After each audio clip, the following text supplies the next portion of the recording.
we're enabling big organizations to interview every applicant for any skill.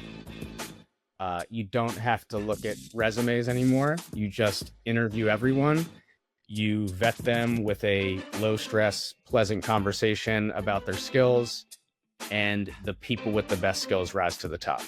It's easy. It's just the best AI interviewing platform that's out there. So there's maybe, I don't know, there could be 30 at this point, companies that are building AI interviewers. Yeah, and our tech is in the lead right now. We're catching up on like brand awareness and customers just because we're still pretty new. And Ben and I, neither of us come from HR. So we definitely have had to kind of wedge our way in and make people pay attention to us. But yeah, in 5 years, I'd like to have a really strong, lean team of experts just continuing to make this service better. And can't add clicks, right? We want to take away clicks. That's what I like to think about with integration. So if you're like, oh, we get this new AI interviewer and now I have to do 3 extra things to make sure they trick, that's defeating the whole purpose, right?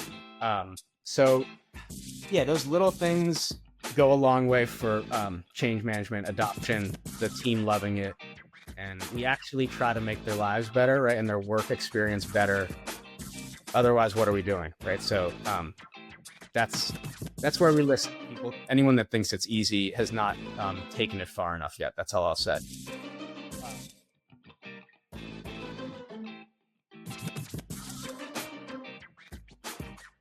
From being let go to building an operating system for gyms that scaled to more than 3,000 locations, including the largest gym franchise in the world. After 10 years exiting and restarting the founding process in a similar field across health and wellness, running into a dead-end street. Learning to the future co-founder that even great CVs are not by default invited to job interviews, but might still put you at the bottom of the pile. And thinking, there must be a better way. Welcome to a new Employee Experience Labs podcast from the Munich Podcast studio. Employee Experience Labs podcasts are about HR tech, employee experience, shared services, and other interesting topics around HR at the workplace. Today's episode is in addition to our startup and AI series we are running, and we continue in the talent space, going back to talent acquisition. Through a joint connection, I was introduced to Adam, and after a short connect, I was thrilled to invite him into my podcast studio. Adam has a great story to tell when it comes to his legacy, but an even greater story we focus on today. Adam is one of the co-founders of TalentLlama, a skills-based AI interviewer platform. And we talked in depth about the platform, the do's and don'ts, the how-tos, and why this will ensure that the best talents are on the top of the applicant pile in a fair and fast process, not the ones that apply it fastest. Let's dive into a great story about how TalentLlama solves an issue many of us are facing. Adam Stoker, co-founder, TalentLlama. Adam, hello. It's so great to see you. So nice to have you on today. I'm excited about our conversation in a very specific field of talent acquisition. I cannot wait for it. But before we get there, hello, how are you? Hey, Volker. Great to be here. Thanks so much. Super excited to talk to you and chat about what's ever on your mind. Now, fantastic, Adam. I'm really looking forward to it. But before we talk about the topic for today, which is TalentLlama, let's start with you. Who is Adam Stoker? What have you, learned on the way? What are your experiences? What is your background? Tell us a bit about yourself, Adam. Sure. So we could go all the way back to my childhood. I just was always attracted to businesses and how they came to be. Like, how did that McDonald's get there? And what did it take to come from scratch? I mean, this is probably like 12, 13, not super young, but always wonder, I would sell CDs and always try to sell things and get, make someone interested. And whatever I was trying to, sometimes it was Pogs, if anyone remembers that. That'll give away my age. But yeah, Don't we worry. would pay like full price for things, sell them for about 40% on the dollar, and then think we're a successful little organization. So yeah, that kind of was always just, I don't know where it came from. I'm assuming my parents, my dad is a dermatologist, like small medical practice. My mom's an accountant. So they kind of like small business owners, Yeah. but not Yeah. really with business backgrounds, I'd say. Yeah. In terms of what a business actually a big businesses take. So yeah, my path was going to just originally like become a doctor, but I really struggled with science in school and labs, and it just was like kind of frustrating for me. I liked more like active problem solving and Mm. not having to show my work, but just find solutions and kind of get to the answer. And like I loved, yeah, like games and Yeah. competition, and I was always drawn to that. So I ended up kind of switching over to computer science and math, Mm. and I just kind of fell in love. I was also a big video game player as a child, and again, just kind of how did this game get built? Like, Yeah. how does this even work? It was always so mind blowing to me, but I knew it Yeah. was working in front. I saw it in front of my eyes. I'm like, there are people that know how to do this, and I want to be one of them. So, um, once I realized computer science was even a thing, my dad never once brought it up. He's like, Yeah. there's becoming a doctor or a lawyer that were my two options basically. But it opened up this whole world of like, oh, that's how, these games must work. People know Yeah. how to program. And I ended up just falling in love with it. And it was my senior year of undergrad when I realized this. So I went through most of my undergrad not studying computer science, but um, decided to go into a graduate program Yeah. and learn more Yeah. before I went out into, the actual workspace. I didn't feel confident yet in getting a job, and Mm. Mm. so I found a program at Carnegie Mellon Mhm. Mhm. in Pittsburgh, and that's where I grew up. So it was nice. I was able to kind of go back home, spend 2 years there, learning about web Brilliant. applications and Yeah. how we're going to move from Microsoft Word desktop to Microsoft Word in the cloud. And one of my teachers said, "Imagine someday your laptop is just an internet browser and you don't really need apps on it anymore." And we all laughed at him like, "What, are you crazy? Like that's not going to happen. No And where way." are we now, eh? Yeah. No, we have to download apps and buy CDs and put them into our computers. So luckily, I just happened to be getting taught about that right when it was really becoming the way new software products were built. And so I had a great education, and then I was able to use my passion of entrepreneurship with my newfound skills of software development to try to start my own business. And Yeah. I did that in parallel with getting a job at a logistics company in Philly. So I actually did work at a large logistics organization, not a big development team or IT department, but Yeah. that did give me some exposure to like how businesses operate, not Yeah. necessarily software companies, because this was a logistics Yeah. company, and the software development life cycle there was not ideal. Let's say it came down to two guys from the shipping team like barking orders at us every morning about what they wanted, and we said, "Yes, sir, I'll have that to you right away." And so you can imagine what kind of code and It's kind of agile as well, right? yeah, exactly. Yeah, and unfortunately, what I realized that at bigger companies is like everyone knew this was a problem, but no one Mm. could do anything about it, Mm. and we all just kind of said like, we're just gonna try and hope this plays out okay. And that really bothered me because I was like, look, this is a business and this isn't working. And why would you keep doing something that's not working Yeah. and Yeah. hurting the company? And so anyway, I kind of hit my limit there, and then went on to work at it's a demand side advertising platform. So they not going to go into the details. This will be boring, but essentially a really high tech company, Yeah. not necessarily the most exciting space. They were the company that, if you ever remember the web pages that like turned a word into like an advertisement, Yeah. uh, they were kind of doing all this real time, Ah. buying ads and Yeah. There were bidding, like real-time bidding, and so very advanced tech, and it opened my eyes to like what's possible, and Hmm. very small team building it. Um, so that gave me some more exposure to like what does a tech company do, right? Hmm. Like that's actually succeeding. So I had started my little side idea, which was a workout tracker, and because Nice. I also happen to be into fitness. So I started building this thing. I was at this big tech company, um, and I actually started to sell the workout tracker to a few like local businesses, and Yeah. I ended up starting to take calls in the middle of the workday at this other company because I just was like I was drawn to, okay, people are paying us now, like this Yeah. actually has legs. And Yeah. Yeah. at some point they didn't like that anymore, and they were like, why is this guy always gone for the exact 60 minutes of lunch, start to finish? So yeah, they ended up letting me go, and Mm.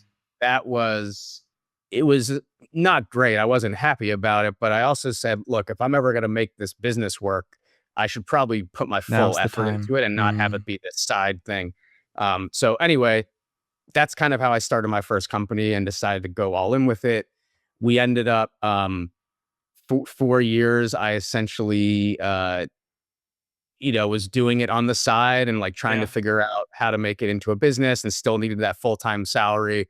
But then we eventually got a few big customers that put us up to a certain revenue number where I could Yeah. start taking a small paycheck and Great. shifting over. Long story short, about 10 years from the start, we ended up growing to 50 people and 3,000 gyms. Nice. Wow. Um, yeah, we had some great partners. We hired some awesome people to help get us there. It was a lot of learning as I went, but we again, like we just didn't give up. We kept improving. We kept trying to make our customers as happy as possible. So 10 years later, yeah, we ended up hitting a point where I had just had my first child, not a lot of savings. We had this big company up and running, and I've been doing it for 10 years. And I said, maybe it's time to like stop going all in Mm. and think about if we could get acquired. It was a great time. This was 2017. Mm. A lot of capital being spent and companies getting acquired, fundraising. Yeah. So yeah, we ended up with a really great exit to a PE backed Fantastic. payments platform called EverCommerce. Yeah. Um, and yeah, I was just kind of it was a great outcome after 10 years of very, very hard, stressful, unknowns, ups and downs, roller coasters, family fights, employee fights, and keeping employees happy. But there were a lot of good things too. And it was like there were more good things than bad, right? We got the biggest gym in the world to use our Wow. software. Amazing. Yeah, and that was actually one of the keys to our growth, and Yeah. just built a really great relationship with them. And yeah, I learned a lot about enterprise software and how to navigate these big Yeah. organizations and how to procure what they want to use, and Yeah. it's very complex. So learned kind of on the ground for that one. And then, yeah, just progressing the story a little bit further to TalentLlama. So 2 years after Club OS was sold, we mutually parted ways. They wanted me in more of like a business development role, and I Yeah. had kind of wanted to get more hands-on, back on the Yeah. ground, building Yeah. something. Yeah. I was doing a lot of management and financial kind of analysis, Yeah. which was also interesting, but just not my core capabilities, I'd say, and something that I Makes sense. enjoy doing. So I went Yeah. back out and tried to just learn for a little bit, took about a year off, and eventually started getting this like, I need to get back into the work environment, and I need to be in a professional organization because I'm out here kind of all alone, feeling like the world is Yeah. passing me by. So, yeah, people talk about like not working as this great thing, but for me, breaks are It's good, not. and a little bit of Yeah. time off is good. But yeah, after a Yeah. while, everyone It's has like a drive to like do getting something. nervous, hey? Yeah. Yeah, you can't just like sit around and like, Yeah. yeah, lay on the beach chair all day every day. I mean, No. maybe some people can, but Not me. Yeah. I decided to get back into the startup world and joined a few like health and wellness startup communities because that's always been just a Mm. passion of mine. And I ended up running into two people that had already started this health and wellness app where they were using machine learning to process your nutrition, your sleep, and your exercise, Yeah. and using like the Whoop band and Yeah. Apple Watch. Yeah. Yeah. And then we were running it through a machine learning algorithm and trying to predict what you should do to become stronger, faster, sleep better, lose weight. So you may have seen there's a Yeah. lot of these apps out Yeah. there now. So yeah, we worked on it. We raised a decent amount of money, got some initial customers. Unfortunately, the target market was pretty small. So we were really targeting like elite athletes and Mm. people that were really into tracking this stuff. And believe it or not, that's not most Americans. And Hmm. yeah, but we also we realized you needed more medical data as we started kind of just Yeah. as we saw the system and what it was doing. Everyone eats different things and needs different food recommendations, Yes. so it Yeah. just became a little bit bigger of a scope than we all thought. And unfortunately, we decided to shut it down. um, Ben was one of the two people, Ben, my current co-founder. And after that shut down, he immediately went back on the market and started applying for jobs. Mm-hmm. He's easily the best engineer I've ever worked with. Yeah. Great teacher, just incredibly knowledgeable about almost every topic you could imagine. And 2 months later, he reached back out to me like, "Hey, I still haven't even gotten an interview yet."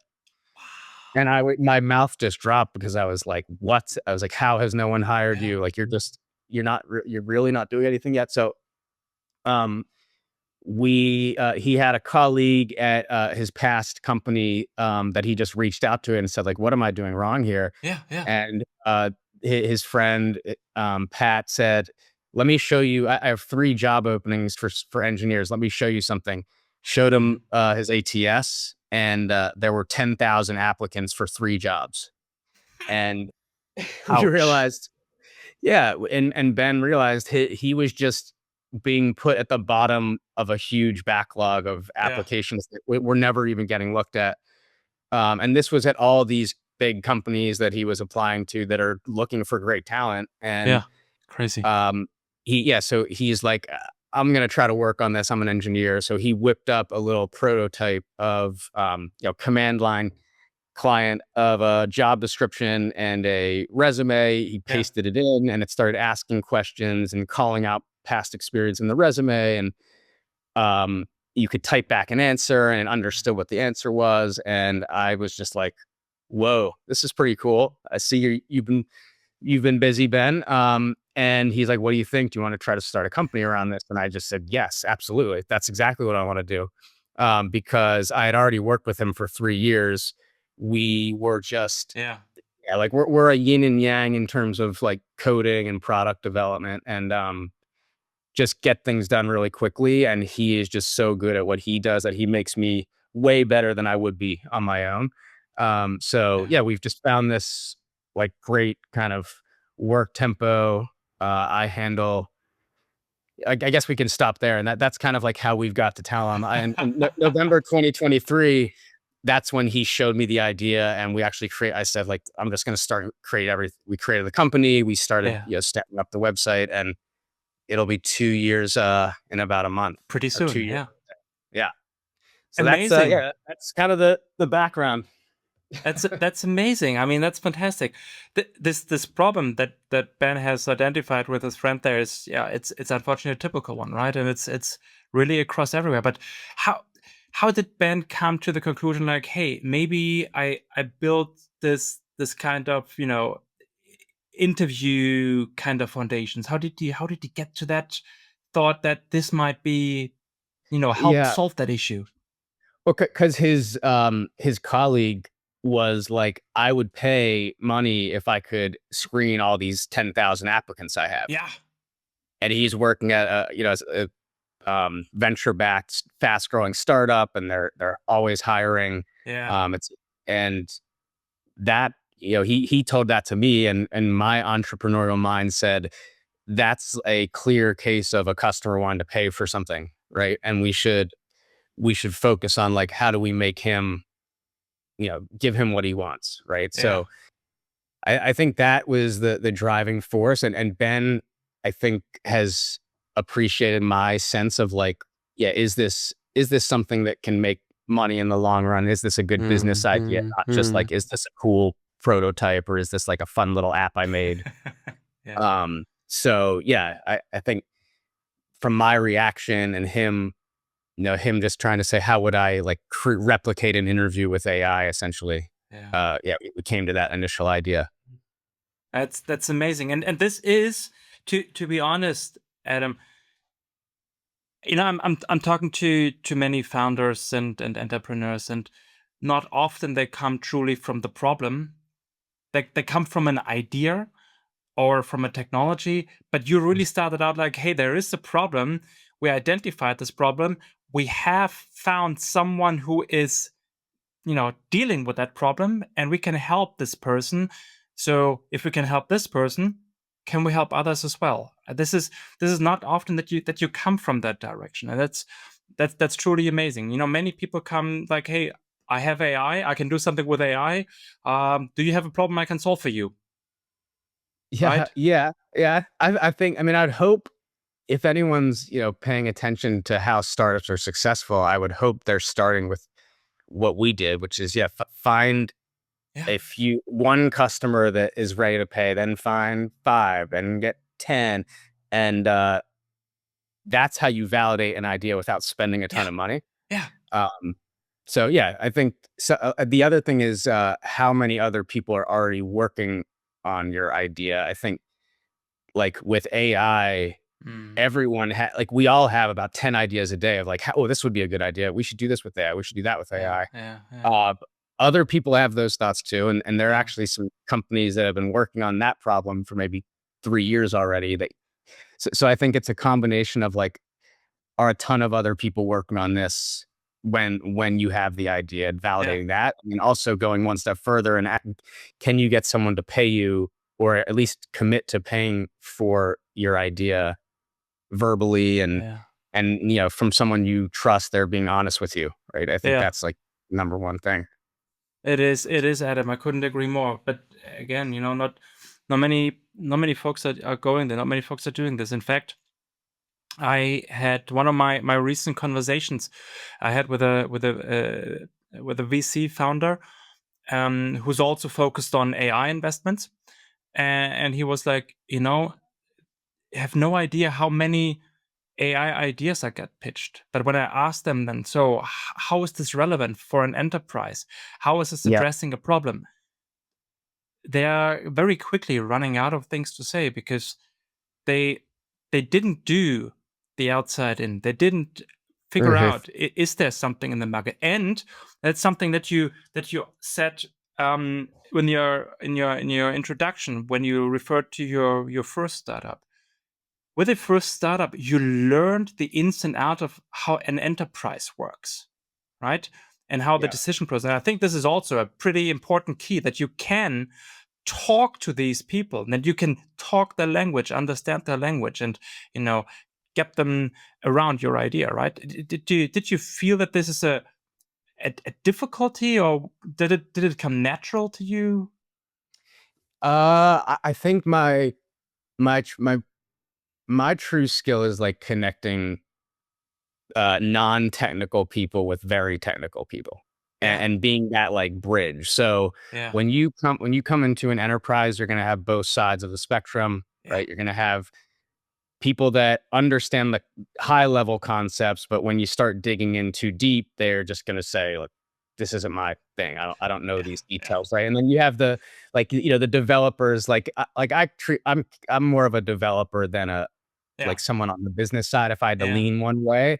Yeah. But there are some developers who really just, they don't want to be involved in management meetings and business side discussions. They like, just tell me what code I need to write and like what tests I need to run. They might not be the best storytellers for Mhm. how to get this thing into an Yeah. organization. And Yeah. that is part of it. Part of it is giving them the confidence that whatever comes up, we've seen it before. And for the things we haven't seen before, we have a Yeah. plan for how to deal with that. Yeah. Letting them fully explain their process, not just the one little part you're working on per se, Yeah. but Yeah. there's a much bigger system in place a lot of the time for these products. And if you just kind of say, don't worry about any of those systems, like let's just use ours, and Mm. you can really go off the rails. And Yeah. Yeah. Very yeah, there's quickly. the Yeah. change management, the adoption Yeah. is part of that is like relationship building and getting Yeah. everyone to trust that you know what you're talking about. Yeah. Because a lot of these things will start as a pilot first. So yeah, Yeah. we've learned all those little nuances. You don't just walk into, like Nationwide Insurance or any big Fortune 500 Yo. company. And yeah, here's what it costs. Let me know when you want to sign up. Yeah, these are pretty Yeah. complex, and that's why there are enterprise account executives and enterprise Yeah. salespeople. It is a full time. Has to be a lot of strategy. Yeah, and kind of decisions Absolutely. to figure out how to get in there. Absolutely. And then before we dive a bit deeper into TalentLlama, connecting with what you just shared, when you enter, what is your elevator pitch for TalentLlama? What is Mhm. it that you say when Yeah, someone approaches you to, sell the story, sell the product? yeah. It's that we're enabling big organizations to interview every applicant for any skill. You don't have to look at resumes anymore. You Yeah. just interview everyone. You vet them with a low stress, pleasant conversation about their skills, Yeah. and the people with the best skills rise to the top. Amazing. And now let's go a bit deeper. How does that actually work? Yeah, that's that's why elevator pitches are so high level, aren't they? Um, Yeah. yeah. So we do a few things. So we are an AI interviewing platform, and the reason I say that is you'll see a lot of other uh, products like AI interviewers that are Mm. really just features that were tacked on to a larger system that's doing Okay. a lot more than just AI interviewing. Yeah. I'm not going to call any of them out specifically, but they're trying to ride the wave. So the market is moving towards more acceptance of AI interviewing, Hmm. but there's been a lot of let's say bad pilots and things that have gone wrong that so some in some pockets of LinkedIn and in real life Yeah. experience, people have not, like, they've tried AI interviewers, they didn't work Yeah. well. Okay. So it's not just here's this great technology, go ahead and use it. Yeah. Here's a way to send someone an interview, and you're good. There is all kinds of other maybe less obvious things that need to be in place to Hmm. successfully run an AI interviewing campaign. Hmm. Uh, so yeah, you can't just say like, "Oh, I'm going to buy this software and start interviewing people." Great. Hmm. Hmm. If you take that approach, or look, now I have this new feature where I can just start here. Let me send out an AI interview. So um, yeah, we can talk about kind of how we're different in that approach. If you think if you Yeah. want to go there, yeah. Yeah. Yeah. Yeah, I mean, so we can maybe start with why don't these pilots go well. Yeah. The biggest problem we see is lack of transparency in the process. So um, companies will just have their regular application. They won't change a thing about the job description Yeah. or the Yeah. application process, and then they'll just email you a link. It says, "All right, first step is an AI interview." Yeah. That is going to shock people and kind of surprise them. They weren't Yeah. expecting it. So it starts from your recruitment, marketing, and branding, Hmm. that you are talking about. Yeah, being a most companies now are AI powered, tech forward, right? Everyone's using technology in some way, and that should be apparent from the start. So right when someone applies, talk about your interview process and what's coming first, right? Mm. Do things like that. So we give you tools to think about that and come up with how best to present this AI interview, Yeah. That's not not coming as just. a surprise. Yeah. Yeah. The other thing is most of them are impersonal and dehumanizing and just like fancy Q&A scripts that with a note taker, Yeah. right? If it's just an application form that's asking you a question, taking your answer, moving on to the next question, asking that, taking your answer, that feels very robotic, not natural. Why didn't you just give me a form? I could have clicked all these buttons myself, right? Yeah. Yeah. So that doesn't help. The interviewers themselves, like, there's a lot of technical complexity to building these things, and most of the prototypes or V1s are just going to be a like wrapper around an LLM model that is instructed in kind of a general approach to the conversation. Yeah. Super dangerous to do that. There's all kinds of things that can happen on the candidate side from what they can say, where you can take the thing off the rails. Yeah. So the security and the way these systems are built in how they integrate with LLMs is super important and not easy. Anyone that thinks it's easy has not taken it far enough yet. That's all I'll say. And then, yeah, like how is everything being scored? A lot of these resume rankers and also other AI interviewers will just say 6 out of 10, 9 out of 10. There is not a good explanation as to why. And then we also need to see, like, the raw data has to be available. So you can always go in and say, where did this score come from? Right. That's your biggest risk of getting sued. If you don't know where a score is coming from that you're Transparency. using to Yeah. rank people, that's a big risk. So I would press everybody to make sure you understand how, these systems are scoring, and it should be that you shouldn't have to go and dig into their code to find out. It should be like in the, Yeah. yeah. And then, like, I think the biggest problem goes back to, and this isn't necessarily a technical problem, but it's having the understanding of what does it take to work at a big organization, and how do you do change management and adoption at a big organization. So you are going to need a lot of support as people start using the product. It should be really easy to use and easy to understand, and it should fit into their existing workflows. You shouldn't have to start replacing major processes and getting multiple levels of approvals. And Yeah. how do we actually make this a real thing in your business Yeah. in less than 90 days, right? And that's a Wow. shock to some big businesses. But yeah, we can be extremely fast if the company is also Willing able to be. to. Yeah. Yeah. Yeah, I think those are just Amazing. kind of outside of the interviewer itself, right? Yeah.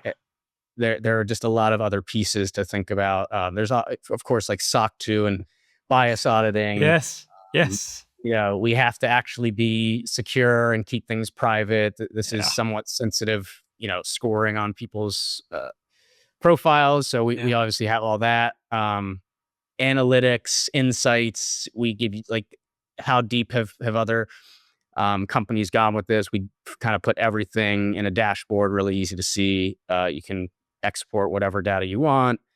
We have co-pilots to help you analyze candidates and build interviews. So it's just AI baked in from day one. AI first platform. And yeah, the interviewer itself, we do. We just kind of put an internal system diagram together, and it's a lot. It's very big. It's a big diagram. So there are a lot of little moving parts to it that we've taken the time to build and focus on. Yeah, and I think that's the last thing I'll say is this is all we're doing. We are just building Yeah. AI interviewing platform, and we stay focused on that. We're not sourcing. We're not an ATS.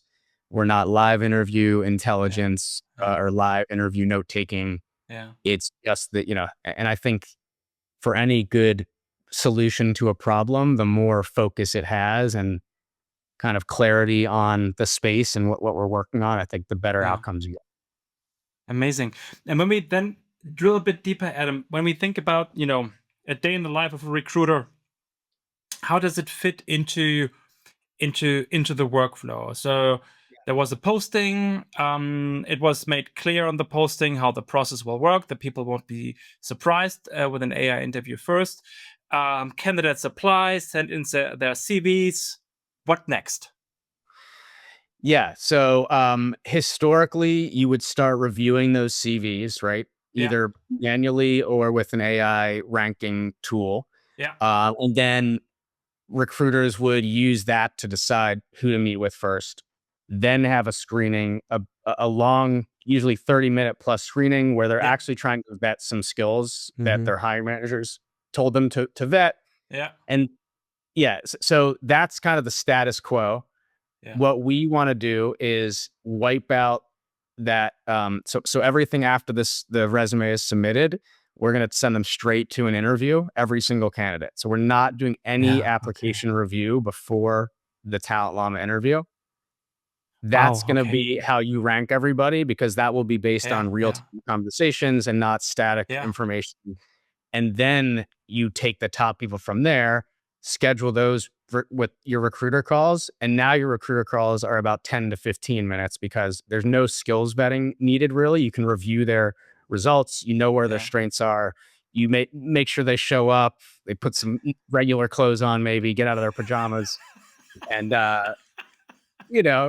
can look you in the face, right? And then, will this person fit for the team? Any other Yeah. kind of logistical questions, right? But so recruiter calls should go down. Everyone should be qualified. You'll have a few Yeah. people maybe slip through that are really good interviewers, and maybe you suss them out. But yeah, it's like kind of, it sounds crazy to say like don't look at resumes anymore. You still can look at resumes just after you Yeah. have vetted their skills verbally in real time, because Yeah. we think that's the best way to vet skills without a person. Because again, if we're using people, not only can they not keep up with the volume, but people make mistakes. People can be Yeah. unconsciously biased. Yeah. You Yeah. might just have had a long day, and like your last interview, you just don't care anymore, right? I Yeah. mean, I'm sure that Absolutely. happens. Yeah. So yeah, we want the consistency in who should I meet with first. Mm. Then the rest stays the same. The rest, Yeah. recruiter screening, Yeah. real, human interviews. I can't stand like everyone talking about how you're losing the human touch if you don't give every single applicant an in-person interview from day one. You don't do And it it's not anyway. I mean, that's the problem, right? not That feasible. your co-founder Ben had. If he is number 9,999, no recruiter will ever look at that CV. That's that's to me kind of like the conversation ender about, are these things valuable or not? Because Yeah. if you get insulted because someone sent you an AI interview and you wanted to talk to a person, I still don't understand like the theory of mind there. If you want a job really badly and that's the right job for you, wouldn't you just do whatever they asked you to do to get the job? I mean, that's kind of like my mindset and all the jobs I've ever Mm. had. I wasn't coming in saying like, if they, ask me to do this, no way, I'm out of here. I'll wait until, so I guess it just depends on how desperate for, like if someone is, I want to say this the right way so I don't get in trouble. Like if you're great and you have a lot of options, fine. Like you can be picky, let people come to you. But I think the majority of people applying for jobs that deserve the jobs are kind of whatever. Yeah. They'll take a 15-minute conversational interview Yeah. Yeah. up front, because that's really not a huge amount of Yeah. time, and if they actually want to be there. So I don't know. This is a philosophical question, but Adam, yeah, yeah, I fully agree. But as you said in the beginning, right? Let's go back there. Your co-founder Ben was very qualified, but he exactly. wasn't even invited, right? And people who Right. are As qualified, they also should have at least that awareness that they're not the only ones applying for a job. And if they are number 1,100 and whatever in the stack, no human will get to that. Yeah, you're making a great point. So for every person that walks away because they're insulted, you're also not allowing a great candidate like Ben to even Yeah, have a chance. yeah, So what's worse, right? Not giving someone who potentially be a top A+ player in your company a chance, or shot I guess turning off a candidate who is just, it demands talking to a person as their first step. Adam, I would That's make the argument if that person who wants to first talk to a human and would not like to talk to an AI, this person most likely doesn't fit into the culture of the company anyway, right? They might be fantastic in the job, But Exactly. if the company, and I don't know which company is not going towards a digital and AI future, right? You don't fit. Yeah. It's I think it's okay to say all this. Yeah. It's just what type of business are you building Yeah. and what are the expectations, right? If Yeah. it's and again, if you have 20 applicants a month applying for your jobs, give them all in-person interviews. That's not the problem we're talking about, right? And No. um yeah, so I think we fully agree here. We're like Yeah. it's a Exactly. overall it's a net positive. Yeah. More people get an opportunity to apply, and then the people with the best skills bubble to the top Yeah. immediately. Yeah. And Fully agree. yeah, if you think about it, one of the big passions for me is like making things fair and Mm. giving everyone an even playing field.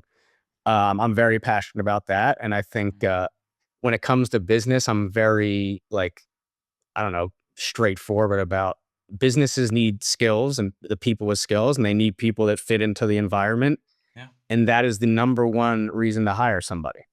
Those two Absolutely. things, not Absolutely. because it's a friend who you like or it's a referral from someone that you feel obligated to hire someone from. And I think a lot of hiring happens that way. And then, it's Yeah. I'm a big I believer hear in you. like what you know over who you know as Yeah. being like fair, evening out the playing field based on kind of how things have gone and what I've seen in business for I 20 hear years of you. doing I hear you. Absolutely.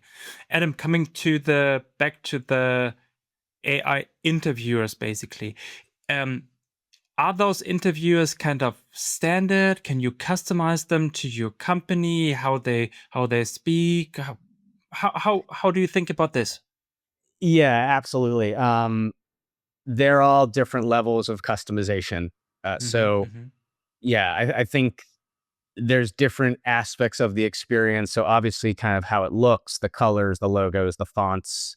Um, Most of them are just going to give you one kind of here's what it looks like. You can't change Yeah. anything. Yeah. Yeah. Um, Ideally, you can really brand it and make it look like it's your own platform. I think that's what companies want. Yeah. What else? Just yeah, the voices themselves. Yeah, we're gonna. There's like all kinds of advancements now where we can pick different accents and Hmm. different Hmm. locales and make things sound like it's one of your neighbors talking. Um, yeah, I think that'll be cool to pick kind of how formal or Yeah. professional the Yeah. tone should be, right? So I think the customization of the actual conversation itself is going to be really important, and there's a lot of different ways to build these products and let you customize them, and yeah, that's all going to be a big factor, and that's having a platform again versus a feature Hmm. uh, concept. There's going to be fraud detection that you're going to want, of course. That's not really customizing it. That's just No, that's yeah. preventing cheating, and the Exactly. an Yeah. AI arms race out there. So that's always going to be a thing. Although, Um, Adam, I'm always thinking, maybe if you don't mind. So, yes, maybe you are cheating with AI in your interview, and yes, maybe you get through. I mean, seriously, at the end, you need to start the job, and then everything comes out anyway, isn't it? I mean, what? what's the end goal? You might get Yeah, a paycheck or two before people find out. I think that's the idea. yeah, but I Um, mean, how much do you pay for that one paycheck to get? Well, and again, that's you have to have humans in the loop Yeah, because of that reason, and why we don't think it's never going to be like a fully AI yeah, interview process. But yeah, I think I don't understand the end goal there. There has to be some reason. I'm yeah, guessing it comes down to money or just desperation because you can apply to 100 jobs at once if you want, and yeah, yeah, like, again, I don't what happens if, if 10 of them say, "Yeah, let's move forward tomorrow." You're just gonna have to make a decision at some point. So, yeah, yeah. I think to me, if I was looking for a job, Mm, I would start with what do I want? Where do I wanna be? yeah, And put in the effort to, like, see if there are jobs that fit that mold yeah, and be selective about it and don't don't just pick the job title and apply to 100 different companies that have that job title, because every Exactly. company is so different, and you'll be Yeah. able to tell a lot about just from the job description. Yeah. Just read the job descriptions is like a good tip, and I've seen some really like innovative, well written jobs descriptions nowadays that just don't look like they don't look generic and Mm. copied from the early 2000s, right? And so, some of these job descriptions. Yeah. So yeah, I think you have to be more selective, and the candidates that try to cheat, like they're gonna get caught, like you said, at some point. Yeah. Just kind of, it's kind of like hackers trying to hack stuff. Like it's always going to be happening, and you just, they're going to lose most of the time, but the few people that actually win, and then it just keeps it going. So Don't get far. uh, Yeah. yeah, Adam, when we think about the workflow, then, as you said, and I think it makes perfect sense, right? You are a platform focusing on one specific thing in the process. How, from a workflow perspective, does TalentLlama fit in with the ATSs out there? I think we already talked about like like a Workday, like a SuccessFactor, like an Oracle. However, yeah, how does it fit? yeah.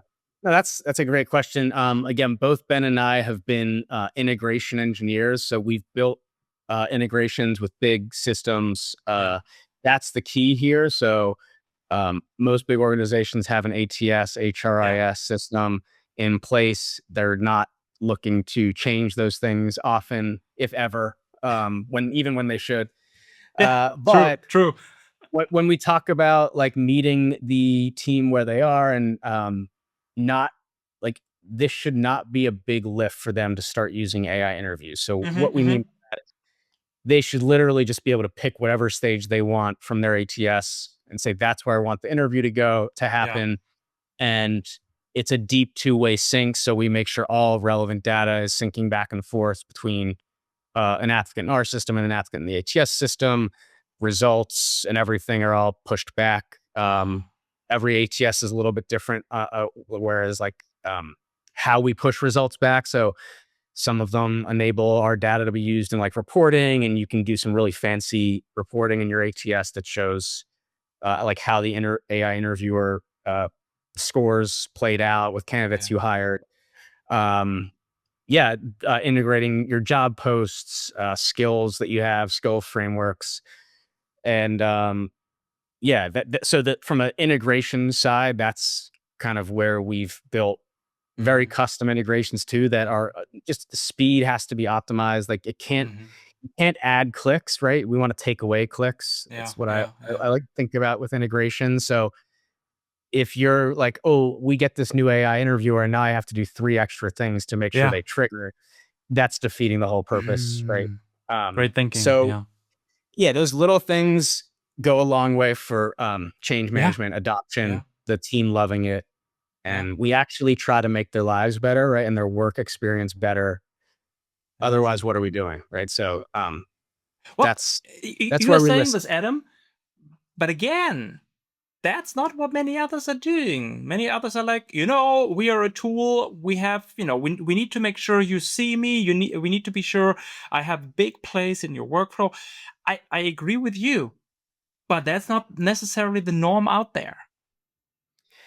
Well, yeah, I think you have two types of companies. One is trying to become an all-in-one solution that kind of In your infiltrates and face. takes over Yeah. the whole system, which is a great strategy, and that's what they should be doing. It's just really hard to build an all-in-one that Yeah. does every function 10 Yeah. out of 10. Yeah. Yeah. And then that's where I go back to like, let's say you're working on a PhD, and is it easier to work on one PhD for 5 years or five PhDs for 5 years, right?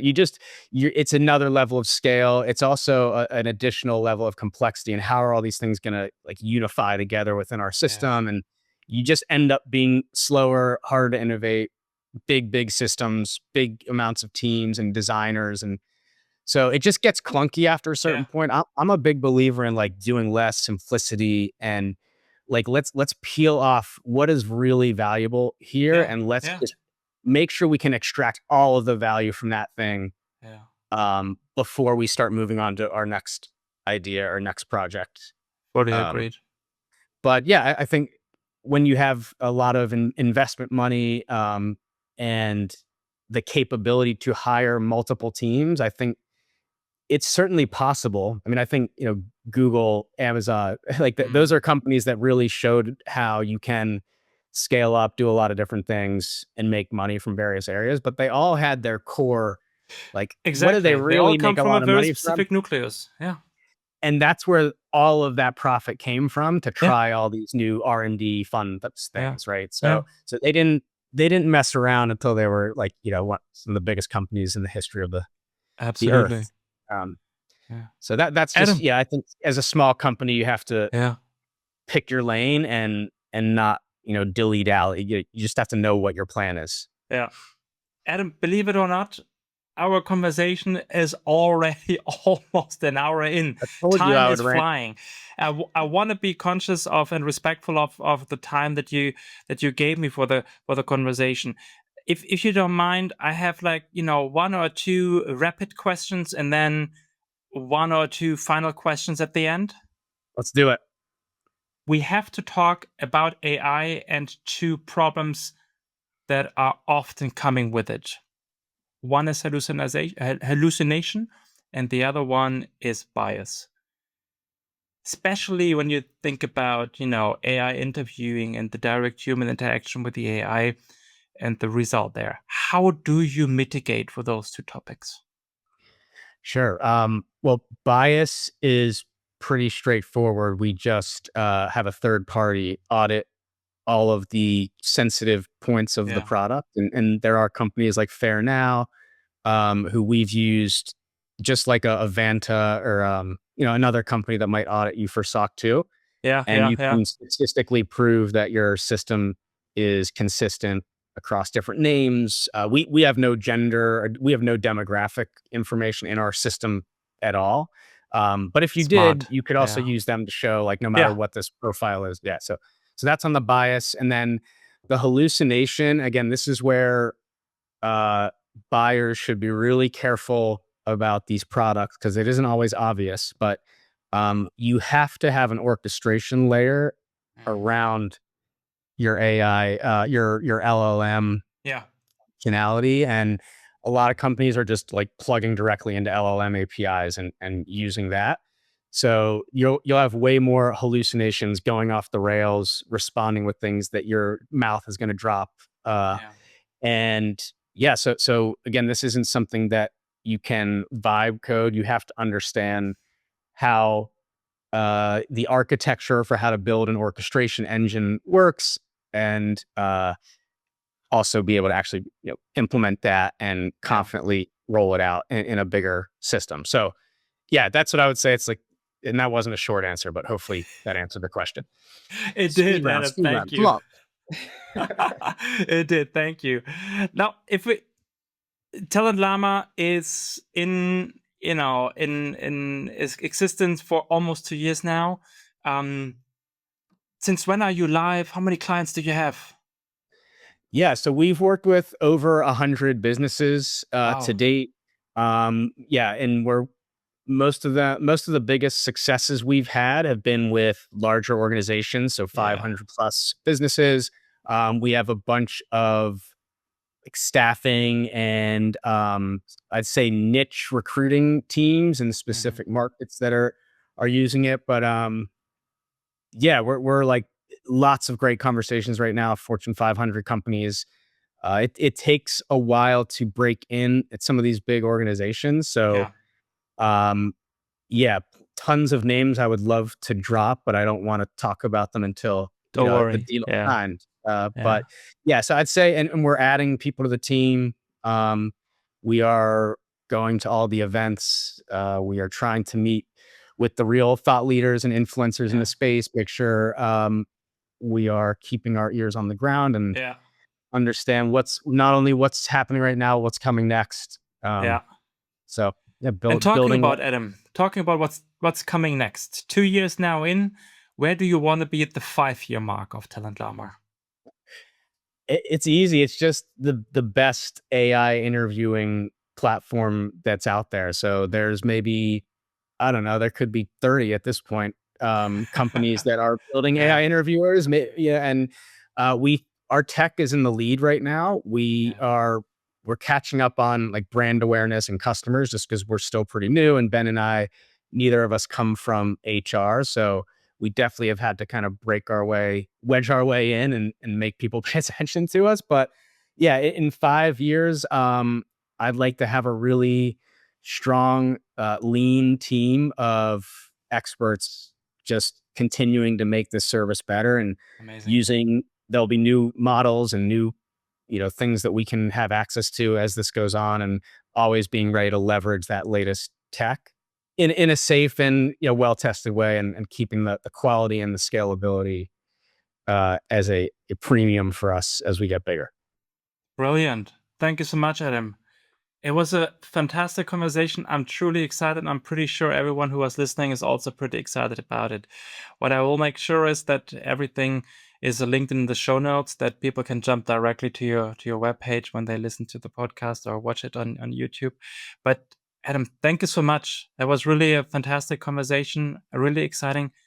Thank you. Have a wonderful rest of your day. My pleasure, Volker. You too. Bye-bye. Bye-bye.